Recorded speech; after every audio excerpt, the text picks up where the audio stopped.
E o Comitê de Política Monetária do Banco Central realiza a 8ª reunião para definir hoje a Selic, a taxa básica de juros. Por enquanto, a taxa continua no maior nível desde janeiro de 2017, a 13,75% ao ano. E para saber as expectativas para a decisão de hoje, nós vamos conversar agora com o economista do Terraço Econômico, Caio Augusto Rodrigues. Boa tarde, Caio. Seja bem-vindo aqui ao Mercado e Companhia. Boa tarde, pessoal, que nos acompanha aqui no Mercado e Companhia. A expectativa é de que a taxa permaneça em 13,75% ao ano? Ou o que a gente pode esperar dessa decisão do Copom?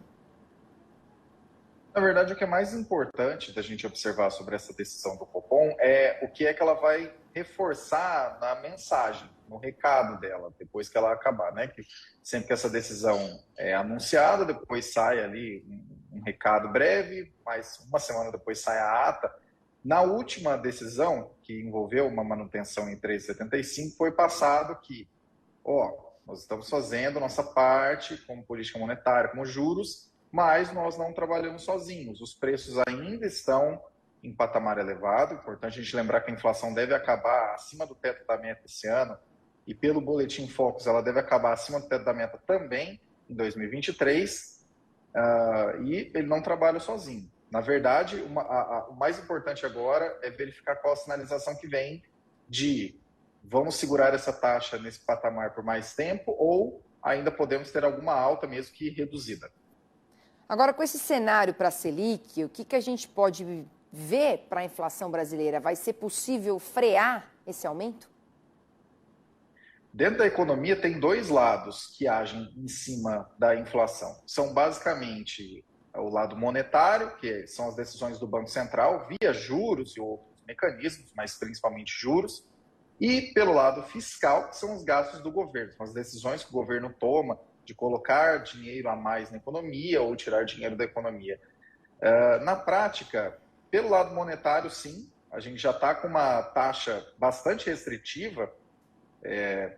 O nosso juro real hoje, né, que é a diferença entre a Selic e a inflação, ele já é um dos maiores do mundo, então isso já tem um efeito grande para a desaceleração da economia e consequentemente, para reduzir aí o compasso da inflação. Só que pelo lado fiscal, desde pelo menos a PEC que a gente teve no governo atual, alguns meses atrás, para ampliar, para manter ali o Auxílio Brasil em R$600, mas também distribuir vale para caminhoneiro, vale para taxista e um monte de outras benesses, quanto agora que está sendo discutido sobre essa PEC de transição, PEC do estouro, dependendo do nome que você quiser atribuir, isso significa jogar mais dinheiro na economia. Então, o recado do Banco Central, inclusive o nosso banqueiro central esteve no evento da Febraban, pouco tempo atrás, e ele disse isso de maneira categórica. Ele disse, não dá para a gente imaginar que a inflação vai ficar controlada apenas por via monetária. Se o lado fiscal não corresponder e não ajudar, a gente tende a ter sustos por aí. Então, tudo vai depender dessas decisões agora e do novo arcabouço fiscal, que tem que sair o mais rápido possível. Tá certo. Agora, no último resultado do IPCA 15, que é a prévia para a inflação, os preços dos combustíveis voltaram a subir. Você acredita que o setor ainda vai seguir refletindo no cenário da inflação? O que você está projetando? Muito provavelmente, porque a situação do petróleo é mais ou menos a seguinte. Agora, o que a gente tem de redução no preço internacional do barril de petróleo, ele vem basicamente de uma expectativa muito grande de um evento que deve acontecer no ano que vem nos mercados desenvolvidos, Estados Unidos, Europa, China também. Ou desaceleração muito grande, uma recessão de fato, ou um achatamento muito grande do PIB.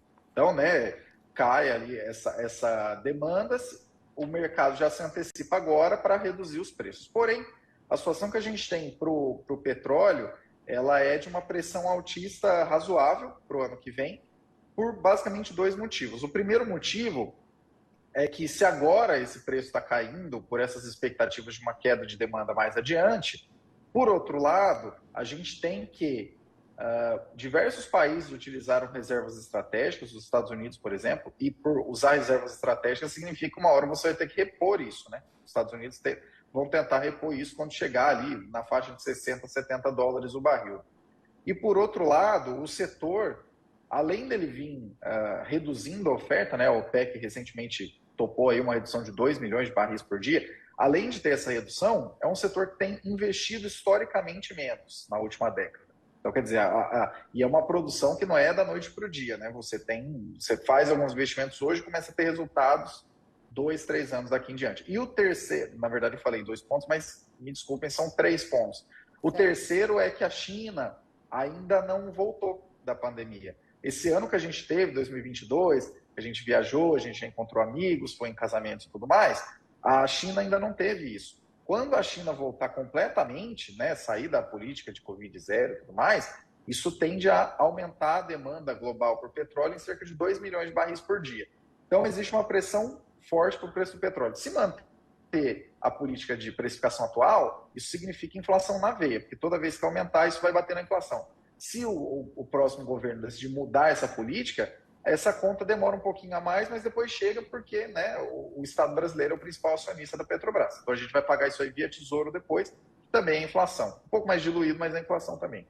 Tá certo, Caio. A gente vai falar um pouquinho desse arrefecimento, né, das medidas da política de Covid-0 na China com o Miguel Daoud, que talvez também tenha aí um retorno dessa atividade, inclusive da produção industrial, agropecuária, com essa diminuição dessas medidas tão intensas que estão acontecendo por lá. Quero agradecer sua participação aqui no Mercado e Companhia, todos os esclarecimentos, e aproveito para te desejar uma ótima quarta-feira. Igualmente. Muito obrigado. Precisando, só chamar. Ótimo.